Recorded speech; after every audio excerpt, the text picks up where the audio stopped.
Of the spring technical workshop. I hope you've been enjoying yourself here in this fair city of Tucson up in the hills. We got another packed day ahead, and the first session of the day is going to be Markets for Transmission, and it will be chaired by Aaron Bloom. Aaron's been a long time ESIG participant. He used to be the chair of our system planning working group, and he's off at NextEra Energy now as the executive director for transmission. So without any further ado, let me go ahead and turn it over to Aaron.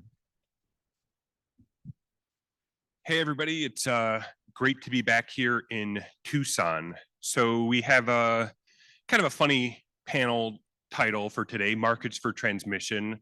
Obviously, we don't have fully commoditized markets for transmission, yet there's a lot of thoughts that we can have about what the future of markets needs to be and what the future of transmission procurement has to be. So we have four awesome panelists here today. I'm going to let them do their own introductions. If you've been to one of my panels before, you know that conversation is really an important part of what we're trying to do here. So as you're thinking about the way that we incentivize transmission, the way that we think about how do we get enough for the right kind of transmission, I hope you can bring those questions up to the group, both maybe during it, if you have something that's really interesting that you want to ask, or preferably at the end of everybody's presentation. We're going to try to keep things a little bit lively by pulling something from American football. So during the panel discussion at the very end, when we're asking questions, everybody on the panel has a flag. And so they can throw a flag on the play if they want to dig deeper into anything one of the others has said on it. So hopefully you guys can get the intent that we want to challenge each other. We want to talk rigorously and intellectually about the topics of how do we make sure that we're building enough of the right type of transmission. And you can join us in this shtick a little bit. So without further ado, we're going to go ahead and get into the formal presentations. The first presenter is going to be Madeleine McPherson from University of Victoria. Do you want to use this or the live? Yeah. Great. Okay, thanks, Aaron. Good morning, everyone. Thanks for showing up super early. I'm going to talk about interprovincial transmission in Canada. So maybe somewhat familiar to some of you, but hopefully there's some new stuff in here as well. So there have been a lot of studies of interprovincial transmission done in Canada, and the benefits span several dimensions. And yet transmission expansion is interprovincial transmission expansion is pretty limited in Canada. So the question is why? And so I'm going to look around and try to look at some international case studies that may provide some lessons and help us move the conversation forward a little bit in Canada. So as I mentioned, there have been lots of studies, several studies that have been done in Canada that have demonstrated again and again the benefits of interprovincial transmission. And a lot of the people in the room have been involved in these studies. So NREL led the North American Renewable Integration Study, or NERIS. There was the Pan-Canadian Wind Integration Study. You can see on the slide some of the interprovincial transmission that were proposed in those studies. It's not really fair to compare them apples to apples because some of them are cost optimization, and some, like the Pan-Canadian Wind Integration Study, we're looking at specific projects. But to just give a sense, anywhere, well over a gigawatt of interprovincial transmission across a lot of these borders.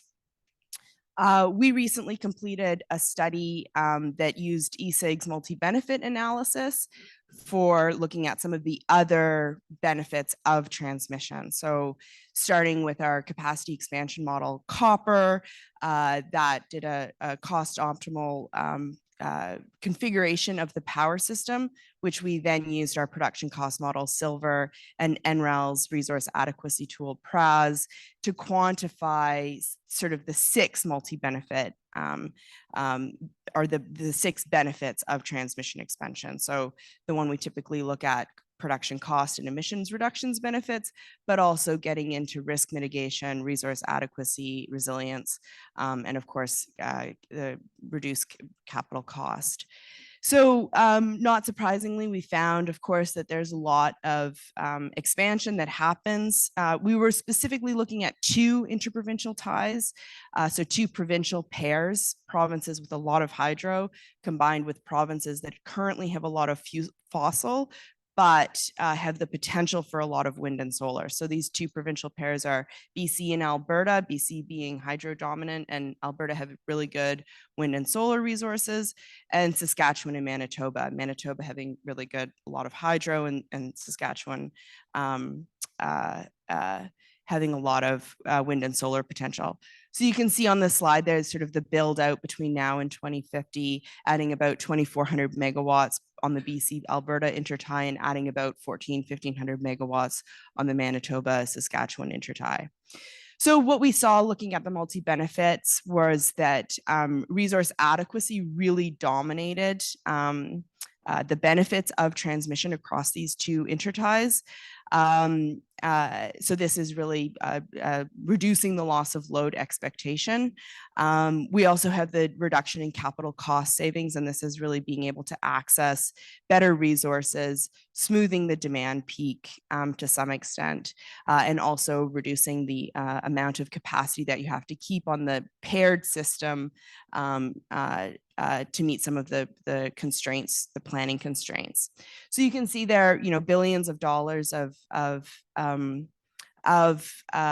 value after you subtract the capital cost of the infrastructure.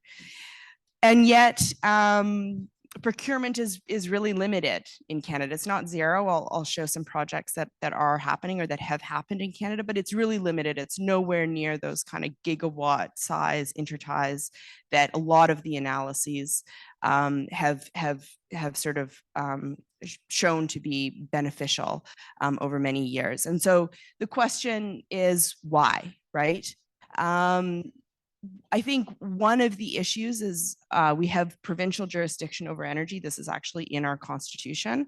So a lot of our provinces have crown corporations for which the revenues flow directly to the provincial government. And in some provinces like BC, this is hundreds of millions, sometimes billions of dollars that flow directly to the provincial government. So that provincial jurisdiction is really important for the provincial governments in each of those provinces.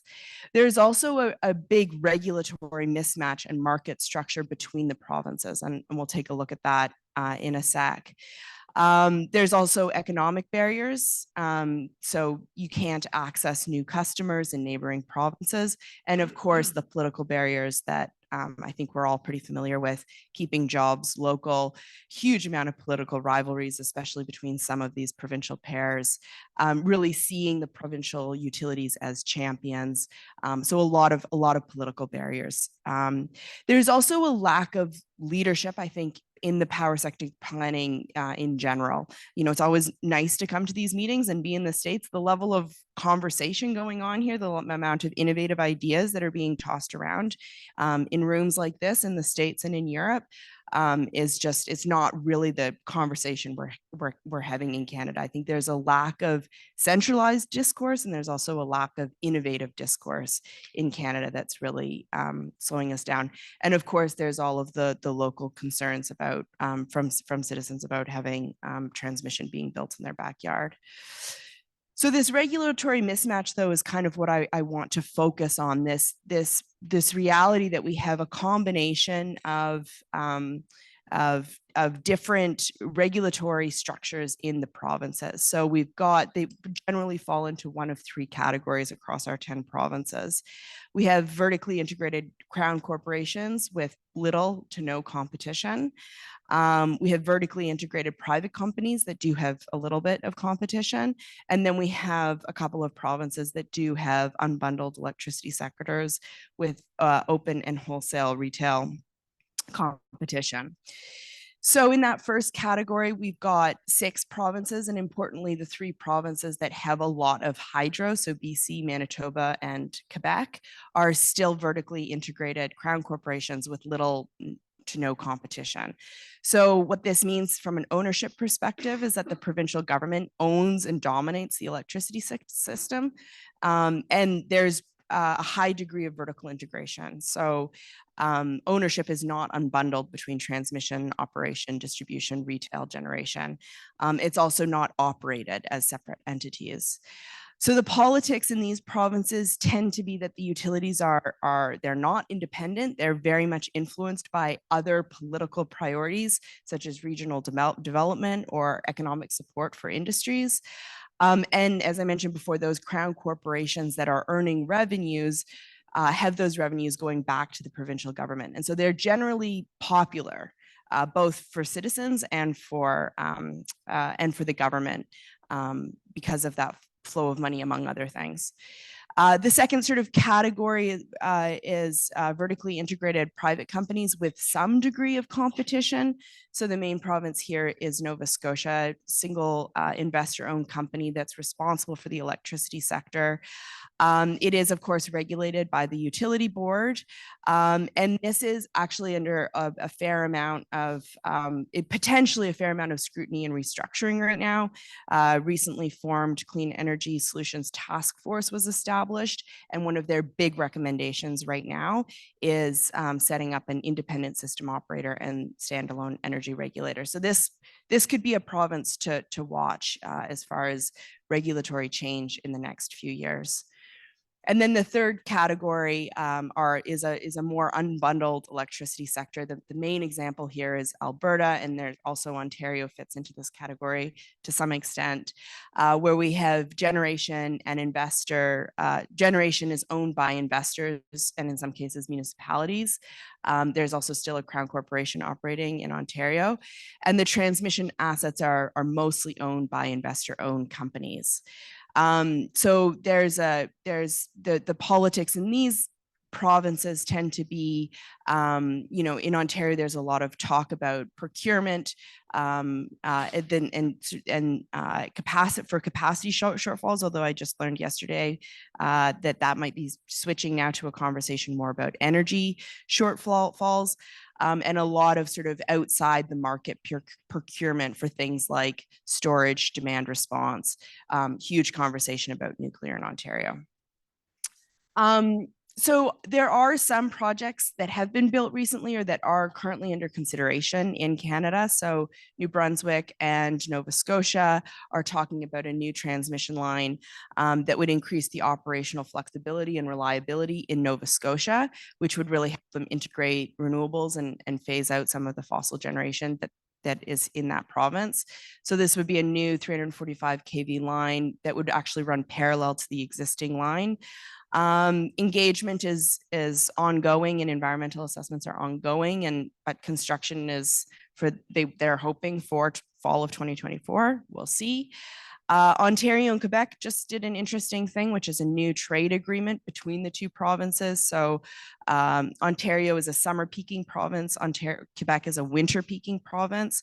So they've just signed a 10-year agreement to swap 600 megawatts of capacity between the two provinces during those seasons.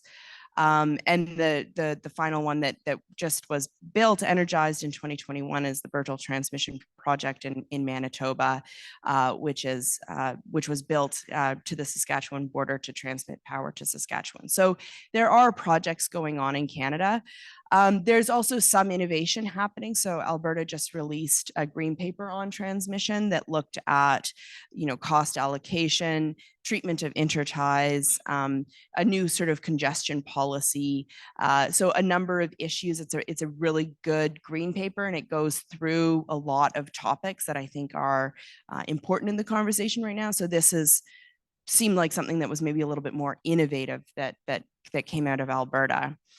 But we're still stuck at this point that this is nowhere near the level of interconnection that we'd like to see. So what I'm trying to do is look across the international context and see if there's any lessons learned or any attributes that we could apply to the Canadian context. And there's three off the bat that just kind of jumped out at me looking across Europe, the Nordic and Japan. The first was to break down provincialism, and importantly to do so between politicians, between TSOs, and between research. So Nordic did a really good job of setting up three sort of parallel institutions to push that forward. The second one is a sharing of benefits, and it's really interesting to see how different jurisdictions benefit from interregional transmission. This is but I think it's important to identify what those benefits are. And so the EU has done a good job of doing a 10-year network development plan from which they can select EU projects of common interest. And then the last piece that I'm really seeing across the board is maintaining policy autonomy at the sort of respective level of jurisdiction. So countries in the case of Europe and regional monopolies in the case of Japan, which would be similar to the Canadian case. So moving forward, how do we move the conversation forward? I think one of the things is, especially thinking about the BC Alberta intertie, but I think this applies in other parts of Canada, I sort of see this grid of consumers and producers in each of the provinces, and the voices that are really coming to the table being the ones that are not going to benefit, the sort of losers of interprovincial transmission. So consumers in BC who are worried about increased power prices if they're exposed to the Alberta market, and producers in Alberta who are really threatened by those lower market prices in BC. So the two losers who are very much coming to the table and injecting their voice into that table, and absent from the conversation are the winners. So producers in BC and consumers in Alberta. I think there's also, this potential advantage of provincial ownership of the power system, where provincial governments with crown corporations can and should really be trying to bridge the gap between their provincial decarbonization targets and the utilities infrastructure planning. So in the case of there's a real gap between the very aggressive decarbonization targets that have been published in the Clean BC plan. And this was supported by modeling with a very high level energy economy model. And then there's BC Hydro's capital infrastructure plan. But when you look at those two plans, there's a big mismatch between the two. GTEC, Clean BC is really banking on electrification to get a lot of the decarbonization happening.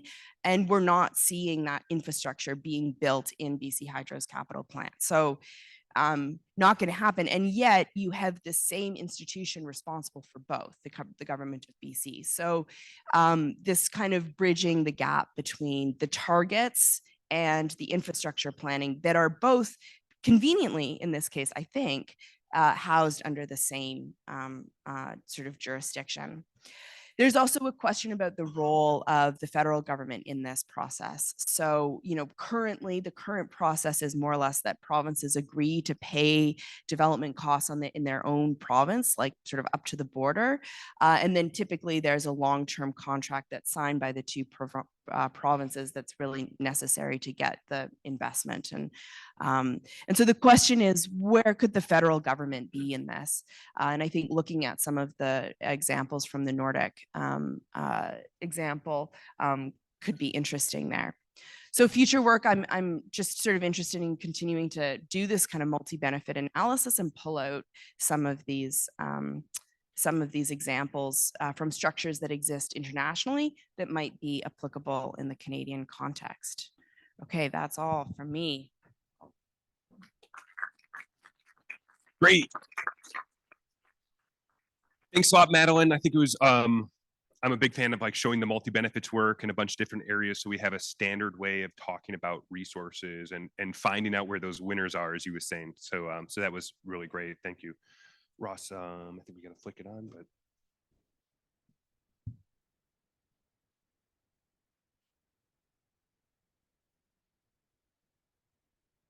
So I think we're working. Thank you.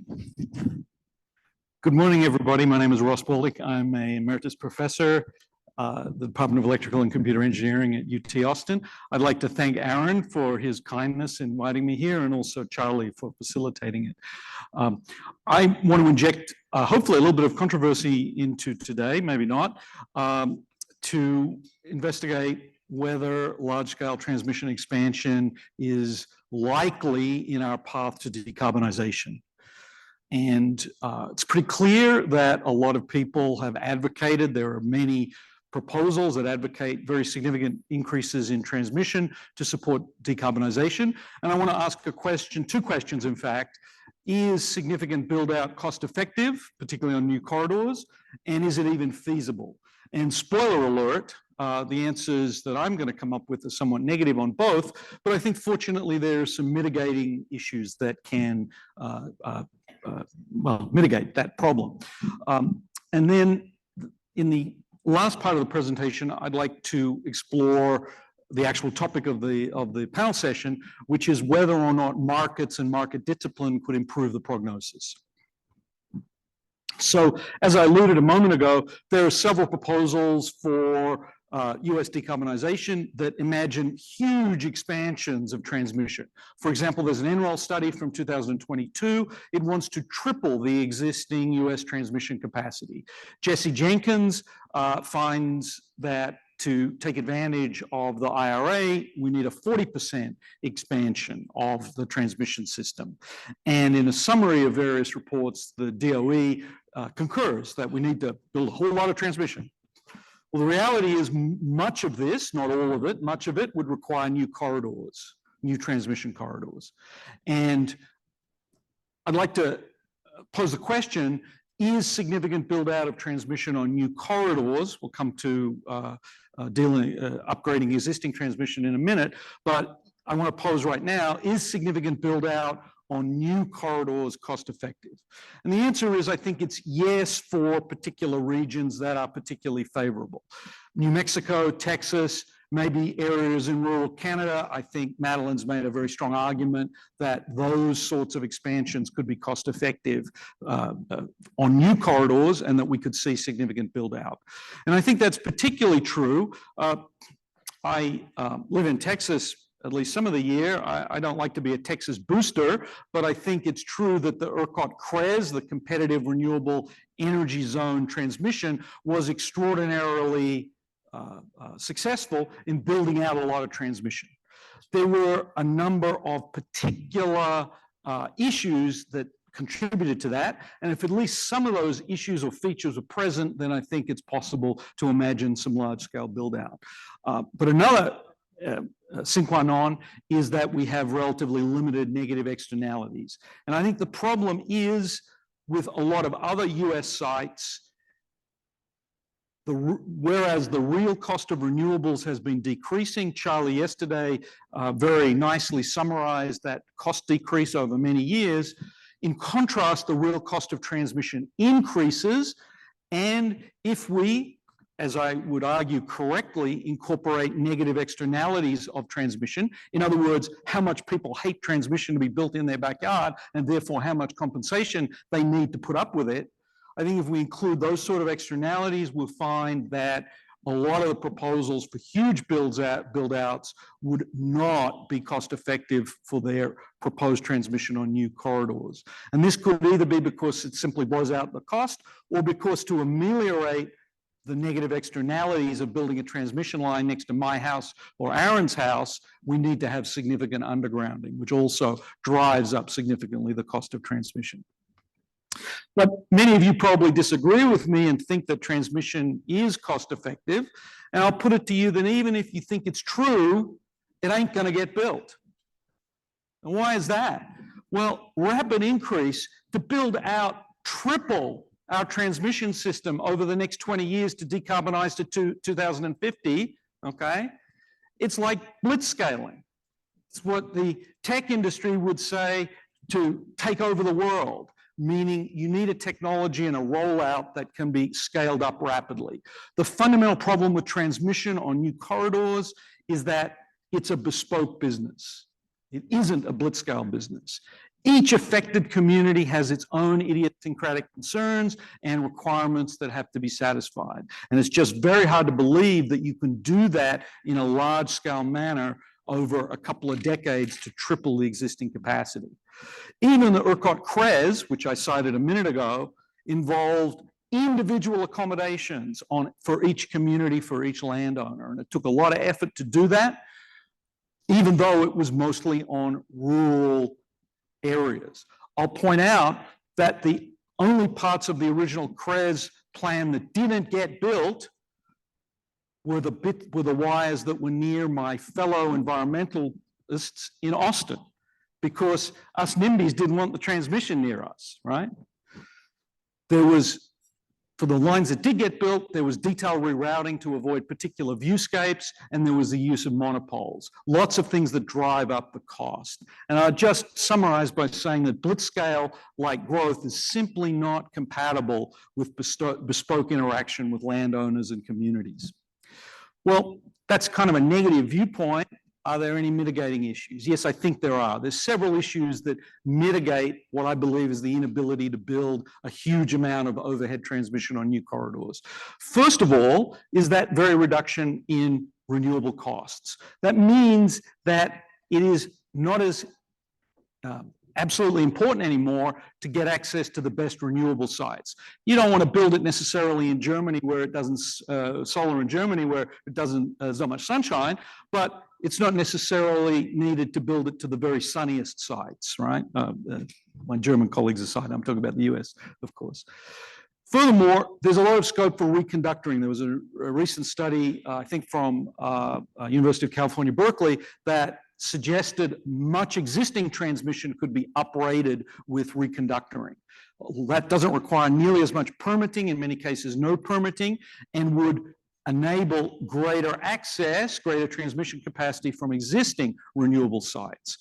Both of those two things, building less solar in the most favorable, perhaps more of it closer in, and more expansion of existing renewable sites, means that we would expect less diversity than we would have achieved had we been able to build further out to other regions.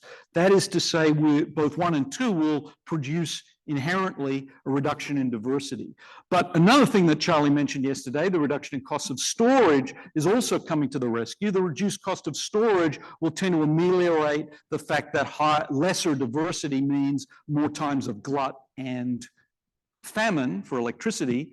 With storage costs going down, we can cope with that more easily. And then finally, I think we will start to see more creative undergrounding, for example, DC transmission along transport corridors. Well, that was all pretty negative. Could we at least claw back some benefits through markets, through competition? Could market discipline improve the prognosis? Well, there are several directions, at least 4 at least, along which we could consider this. Transmission is planned, it's built, it's remunerated, and it's operated. And maybe any or all of these could be subject to market discipline, to competition, let's say. And that might improve the prognosis for large-scale build-out, or perhaps improve the utilization. So let's start with planning. Well, our recent trends in North America are certainly towards greater centralization of planning.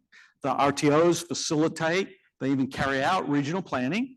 They pursuant to Order 2000. And it's unclear to me, at least, how this would be susceptible to a competitive discipline. Having said that, there are various parties proposing new DC ties. They're independent developers. And so we could imagine a competition of ideas in planning, and that could be helpful to develop better plans, which might then be sold to transmission owners. So competition of ideas might be helpful in the transmission expansion milieu. How about building? Well, right of first refusal rules tend to limit new construction to incumbents. It's pretty obvious to me that competitive tendering for new construction would have benefits in lowering transmission costs, but there is the perhaps even more obvious institutional difficulty that a transmission owning utility who is an exclusive monopoly is not interested in having competition foisted on them. So there's a significant institutional problem there. It was pretty clear, however, that in CREZ, the lines that were built by independents were typically built more cheaply and more rapidly. How about remuneration? Well, in North America, at least the United States, I think also in Canada, rate of return is standard for remuneration of transmission investments. And the problem with that fundamentally is there's no direct connection to the value produced by the line. Okay? You get it rate-based, you get the rate of return. Is it a dog investment? Is it a good investment from the perspective of its value to the system? Who cares, right? It's rate of return. So it's very hard to see a rate of return world functioning in any way where there's competitive pressures on transmission, okay? And indeed, if we wanted to have market alternatives, we would require a definition of a property right for transmission. And that's kind of tricky for AC transmission, not perhaps impossible, but quite tricky. Problem here is that the overall congestion rental, the revenue stream that you would get from transmission assets, generally falls far short of the overall cost of service. So there's a problematic issue that no one receiving, or if we used congestion rental as a funding mechanism in a competitive world, we wouldn't be able to fund our transmission system. There are other approaches that could bring in a competitive discipline. For example, England and Wales, for a long time, it might still be using it, uses RPI minus X. That is to say, they use some measure of inflation, and then they subtract something from it, and they say to transmission owner, you get that money. By the way, you're going to pay for losses and congestion too. So get cracking at getting the system more efficient, okay? That has had very strong incentives. However, the US path to implementation is quite unclear, again, because Mr. Transmission Monopolist over here is going to say, no, that's fundamentally against the US Constitution, or some other bogus argument for why it should continue to have its monopoly. We could imagine competition in operation, but however, coordination of operation of the transmission by the system operator is absolutely necessary for economic dispatch and secure operation. It's really difficult to envisage competitive operations. They would presumably reduce the efficiency of operations. In fact, the things that we see relevant today between ISOs is how do they better manage interactions at seams. In other words, how to make it as if the whole of the interconnection was dispatched by a single entity. So it's difficult to envisage competitive operations, and furthermore, transmission build-outs would tend to make that more critical, that we need to operate the system as a whole. So to conclude, perhaps somewhat negatively, I think large-scale build-outs envisaged in many of the plans are just fantasies, okay? There's questionable cost effectiveness, in my opinion. You may disagree with me about that. But even if you think they're cost effective, if you imagine you're going to go out and talk to each and every one of those communities and get them built by 2020, you're going to need to muster an awful lot of people talking to communities, okay? We might be able to harness competitive incentives that might improve the situation at the margin, but there are significant institutional barriers and motivations that limit the options. And with that, I'd like to conclude.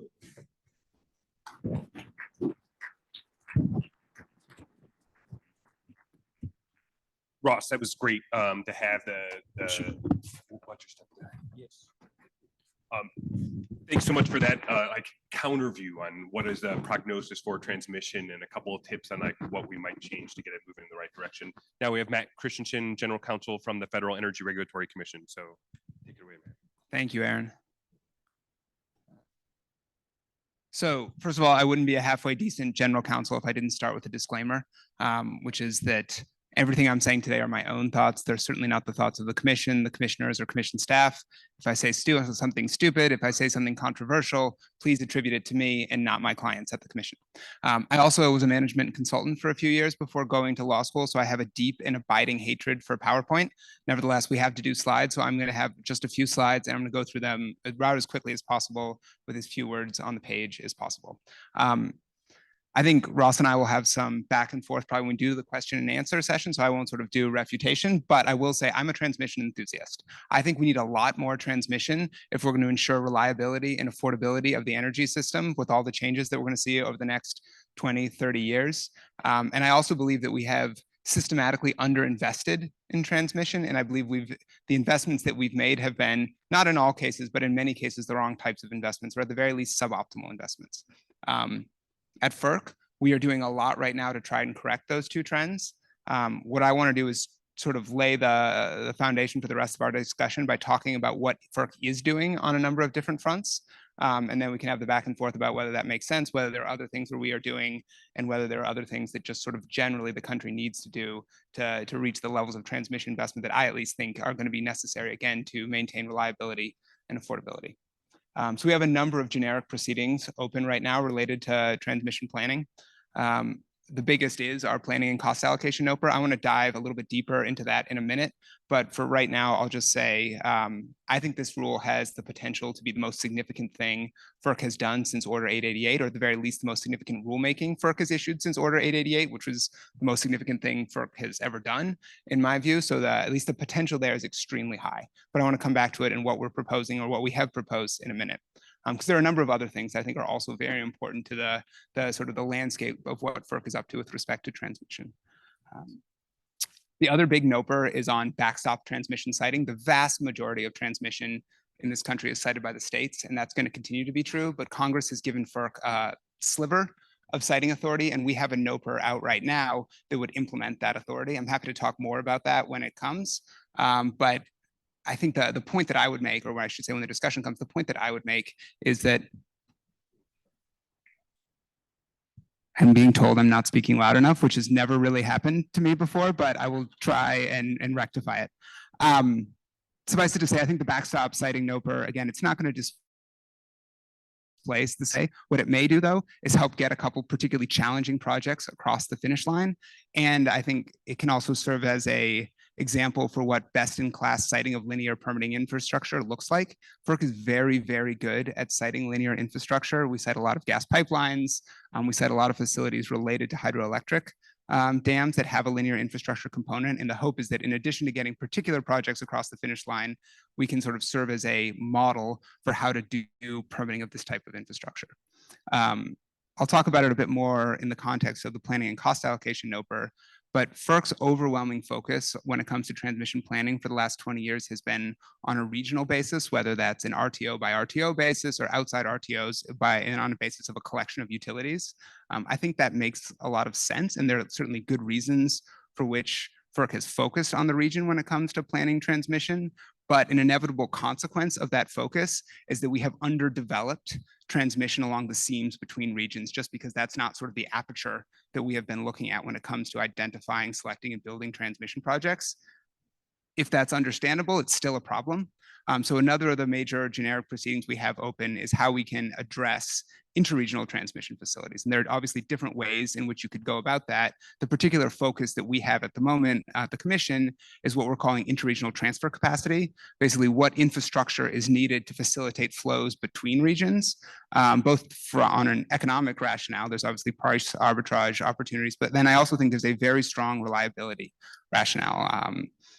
I think the example of Winter Storm Uri, Winter Storm Elliott, those in and of themselves give us substantial evidence to move forward on trying to increase interregional transfer capacity in order to quite literally keep the lights on in the face of extreme weather. The fourth one, I will try to limit myself to 6. The fourth one of these generic proceedings is with respect to grid enhancing technologies, or GETs, as we call them. Ross alluded to advanced reconductoring. That's certainly one of them. Dynamic line ratings, advanced power flow controls, all things that as a lawyer, I candidly don't understand. But I think they're all characterized by a couple shared traits. One, they don't require new greenfield investment. They're upgrades to the infrastructure we already have or that we're investing in now. They tend to be characterized by very high benefit cost ratios, and yet they are deployed at a far lower level than you would think given those benefit cost ratios. So the question is, what can we do to get more of these highly beneficial investments made on the grid and benefiting consumers? We as in FERC have done things or proposed to do things with respect to GETs in a number of different proceedings. The interconnection rule that the Commission finalized last summer has a GETs component. The planning and cost allocation rule has a GETs component. But our Chairman Phillips, is a GETs enthusiast himself. And so I think we're also looking to see what we can do to promote GETs as GETs rather than just as part of other ongoing proceedings the Commission has. We also have a cost management proceeding open right now. As I said, I think transmission is essential to maintaining both reliability and affordability. That is not the same thing as saying transmission is cheap. It very affirmatively is not cheap. And FERC, sort of at its institutional core, is a rate-making agency. So one of the the goals that we have right now is to do everything that we can within our authority to ensure that those costs, the costs that will come with transmission, are managed effectively and efficiently.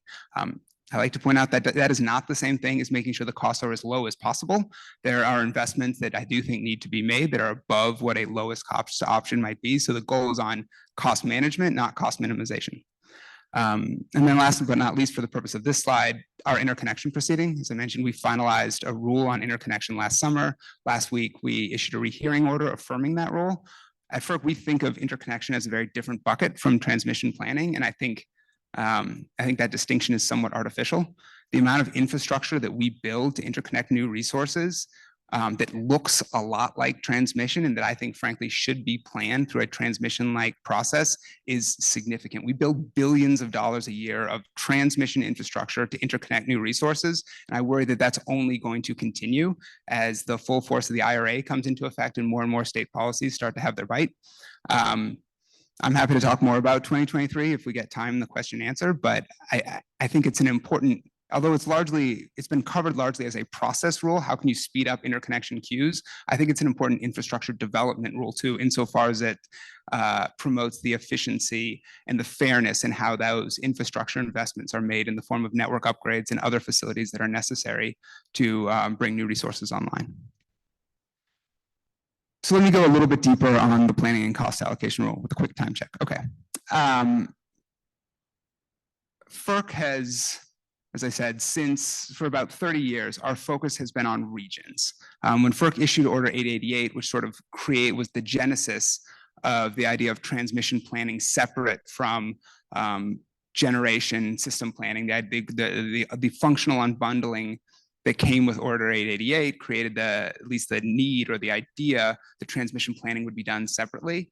That was very quickly followed by a push towards RTOs and system operators. And that, I think, as I said, the creation of the need for independent transmission planning very quickly led to a regional focus. And that has been FERC's focus ever since. In Order 890, which was issued about 10 years after 888, FERC put in place a lot of principles for transmission planning.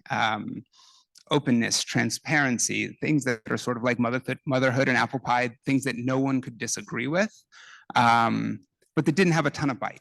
And so the idea, I think, of 890 was to encourage planning, but it was an encouragement. It was focused on coordination. We often say within FERC that what 890 did is it required transmission planners to have coffee and donuts with their stakeholders and with neighboring utilities. And that's all it was. Get in a room, discuss your ideas, and that's the sum total of what you have to do to comply with the rule.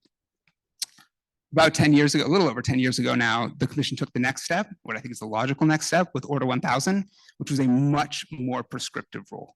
Order 1000 required formal transmission planning on a regional basis.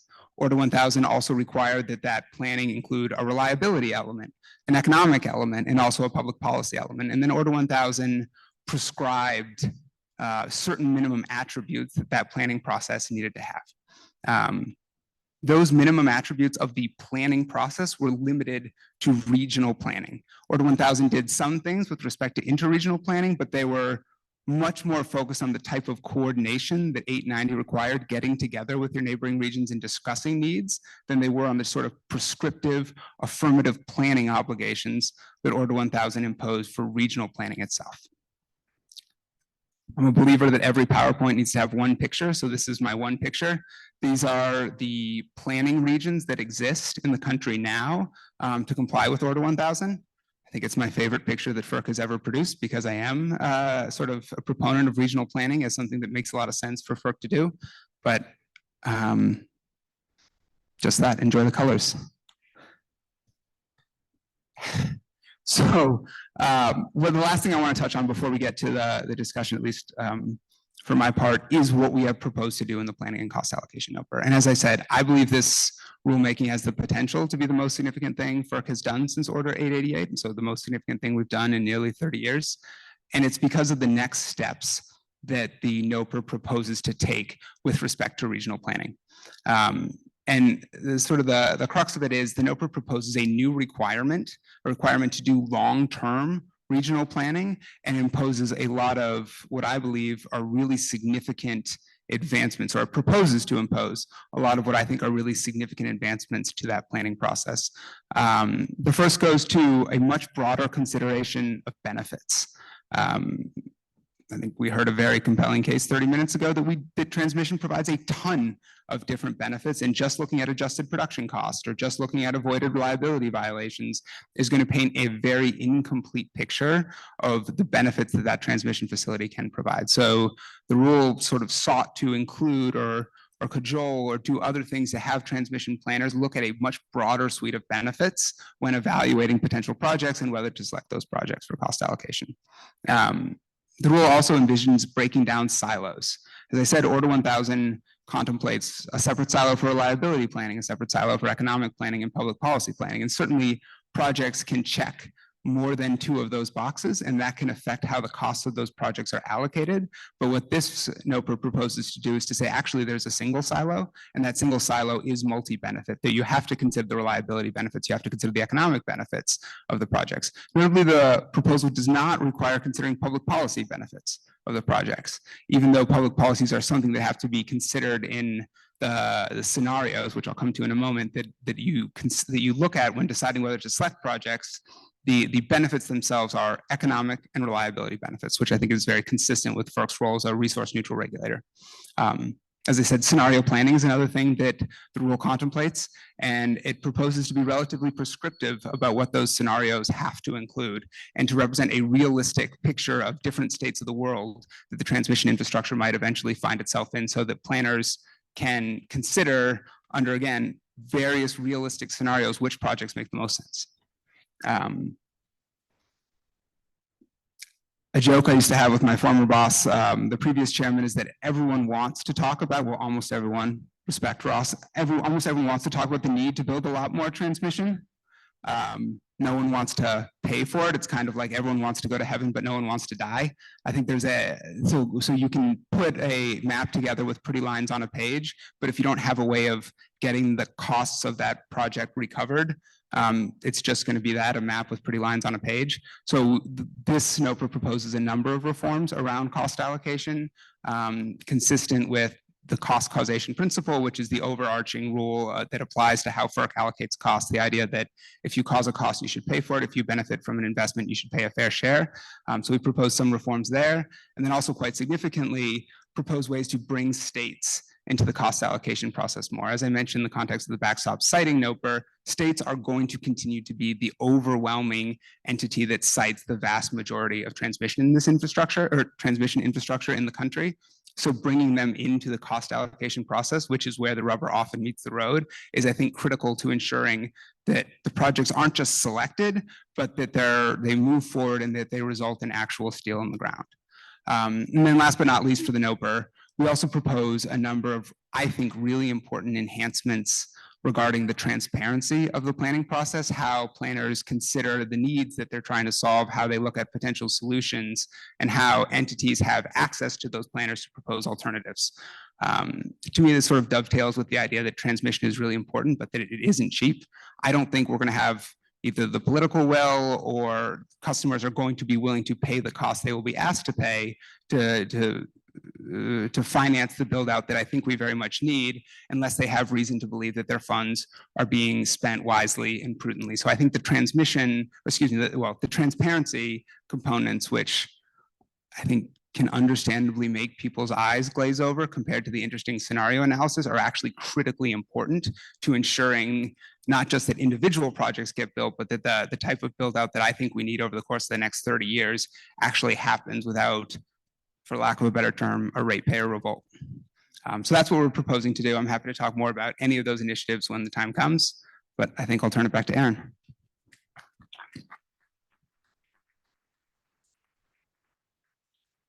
So you guys are all writing down your questions, right? Right. So, okay, good. So we've got one more speaker that's going to come up here. This is Josh Macey from University of Chicago. You want to use the lavalier? Okay, great. Yeah, gesticulating.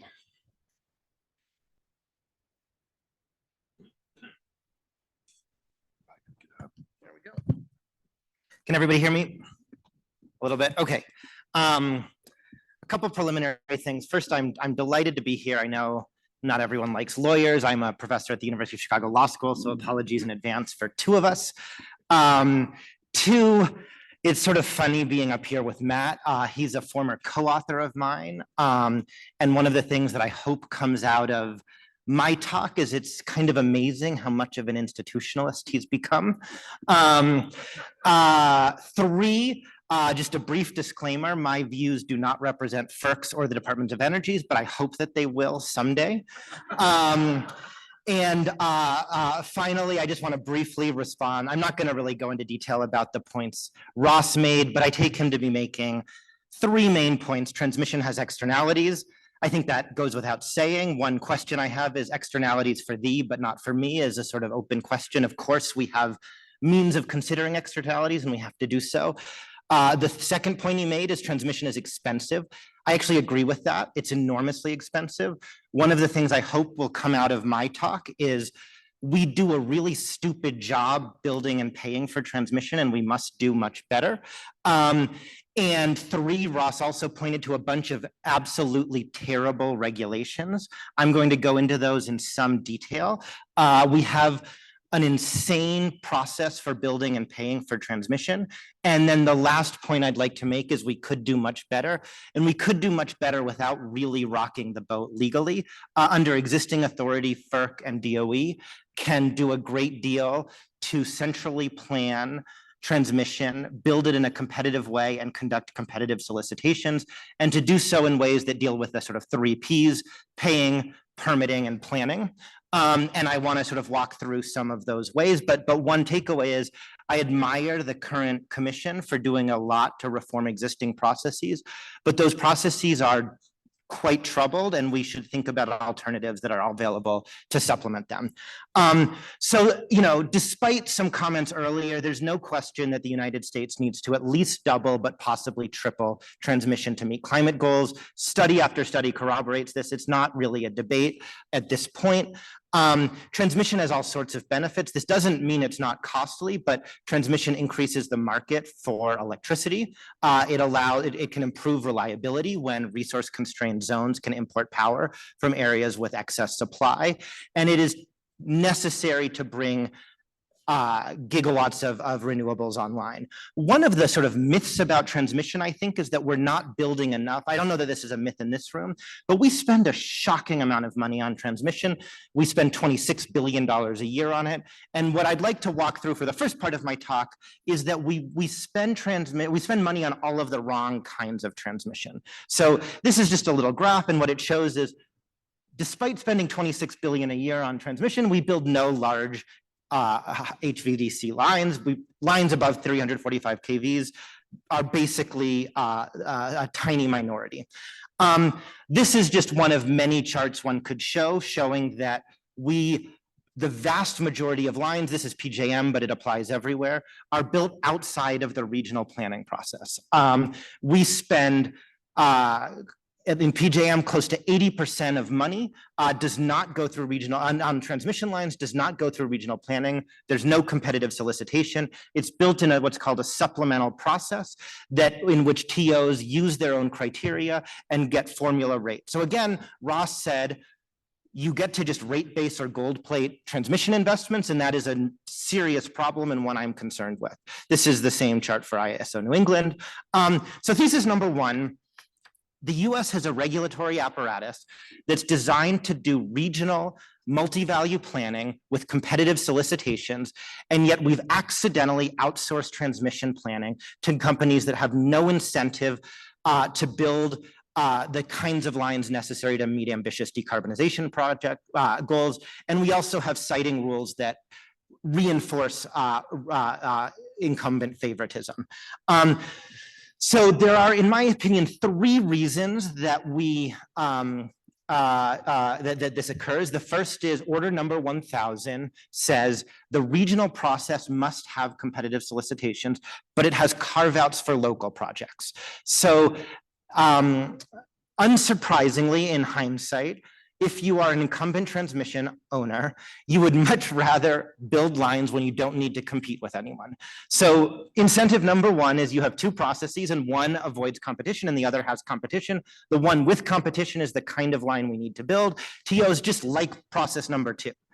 The second reason is in the landmark FERC orders 888, 1000, 2000, 890, FERC never required utilities to fully operationally unbundle. We have functional unbundling, but a lot of transmission owners continue to own generation.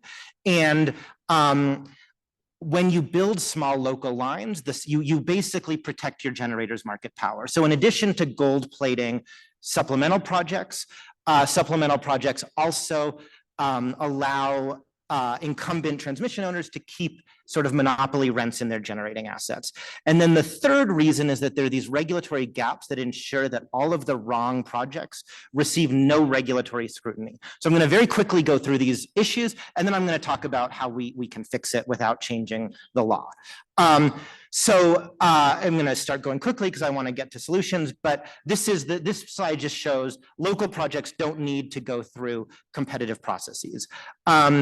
This slide simply shows that we really thought, we understood when we passed these regulations that regional processes and competitive solicitations would yield significant benefits, and we couldn't do ad hoc builds in response to seeing sort of one-off problems.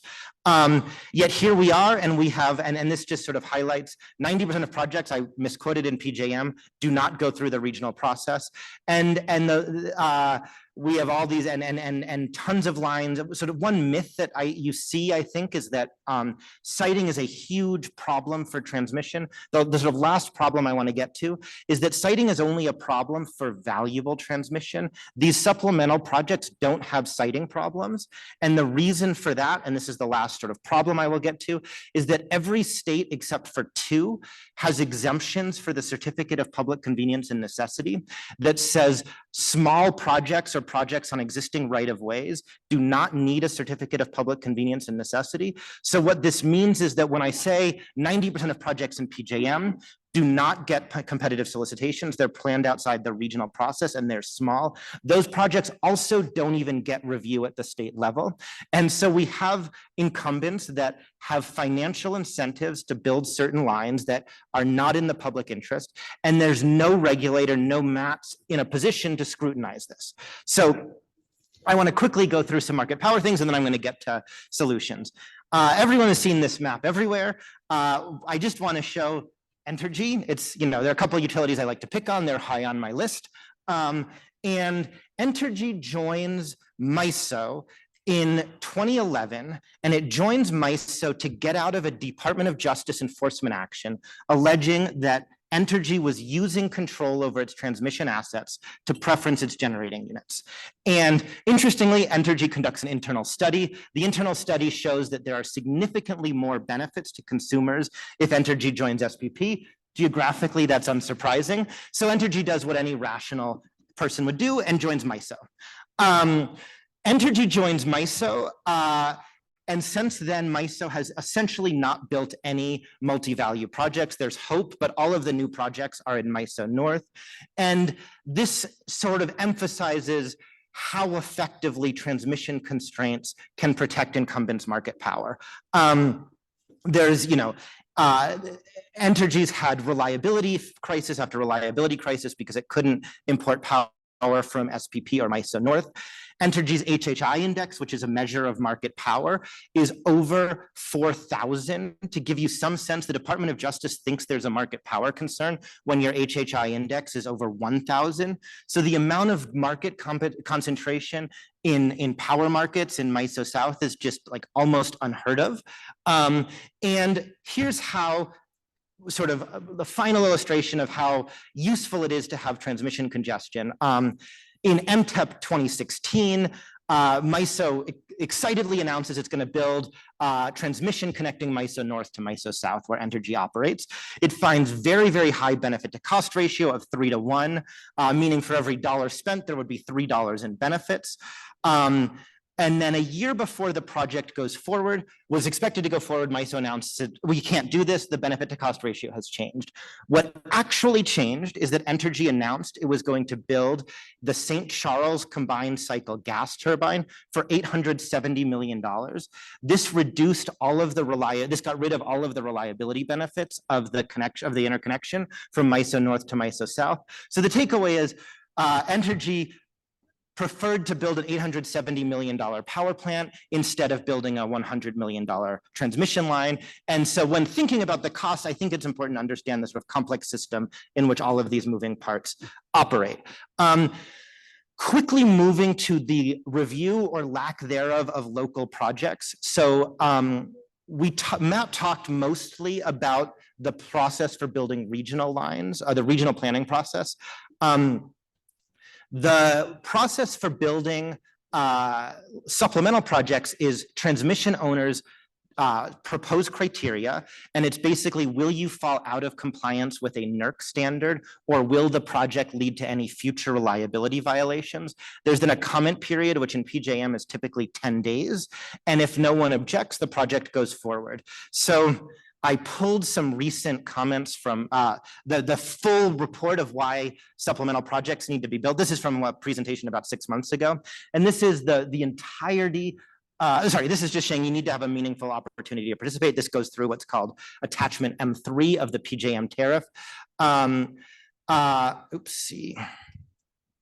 So here are these are no longer the most recent responses. These are the most recent responses 6 months ago, just for full transparency. One response, the entire page says operational flexibility and efficiency. There was no information whatsoever on what operational flexibility was being provided, how the line would improve efficiency. Another simply said the transmission line has experienced poor performance. So we have a process in which we receive no information whatsoever about why upgrades are being made or why supplemental projects are being happened. And neither PJM nor FERC has an opportunity to review because no information is being provided. Then the last thing is just the sort of CPCN process. I already mentioned this, so I'm going to sort of move past it. But the idea is that we say, so when in the technical conference on planning and cost allocation, Commissioner Christie said, we can do regulatory review at the state level during permitting. And this is just a myth. Most lines in the United States that are currently built outside of the regional process, which is most lines, are exempted from the CPCN requirement. So regulators, even at the state level, also do not conduct review. More bad CPCN laws, more bad CPCN laws, more, but let's go through. So this leads us to, I think, one simple conclusion, which is that the RTO and the regional planning process is broken. In an ideal world, we would have, in some ways, this panel is a misnomer. It says markets for transmission. Even the most quixotic proposals do not get us to markets because we don't have retail competition. And I think that is probably off the table. But given we're far from that ideal, I think it raises the question of how can we build the transmission we need in an affordable manner? And given that we're not going to reform retail rates and have genuine market sort of buyers and sellers coming to the table, we somehow need a process to plan, permit, and pay for transmission in which basically DOE or FERC plays a significant role in identifying those multi-benefits of transmission, conducts competitive solicitations, finds a way to pay for them, and also deals with permitting. So I'll quickly go through, now I'll put my lawyer hat on and go through how to do this under existing authority. And what we'll find is that I think it is helpful to do what Matt proposed, but that there are sort of alternatives to supplement this that could be much more ambitious. So broadly speaking, there are two ways where private developers could build projects with a competitive solicitation under a kind of central planning model. One is a sponsorship model, and the other is a solicitation model. So under the sponsorship model, DOE or FERC says these are problems we have, and then developers propose lines that would satisfy the need for those projects. So you can think of this as competition for ideas in which the utilities themselves do the work of saying, this is the line that should be built, and then it's reviewed by DOE or by FERC. The alternative is a solicitation model in which FERC or DOE or an RTO identifies a project that should be built, and then it has some sort of RFP in which developers say, here is how we can build it. And my view is we should use both of these models, and we should use the legal tools we have to do so. Okay. I think easiest way to do all of this would be to use the Department of Energy and specifically the Grid Deployment Office and to use its existing funding mechanisms to pay for, permit, and plan lines. So Currently, under Section 216 of the Federal Power Act, every 3 years, the Department of Energy needs to conduct a needs study in which it identifies areas of congestion, areas where transmission lines need to be built, and this provides the basis of future siting and financing authorities.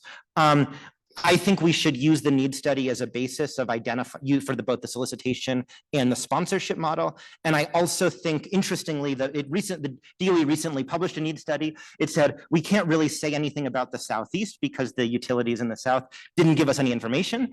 And so I think DOE has authority to say you have to furnish information to us. And there's a history of FERC orders saying information is a part of maintaining just and reasonable rates. So that's issue number one.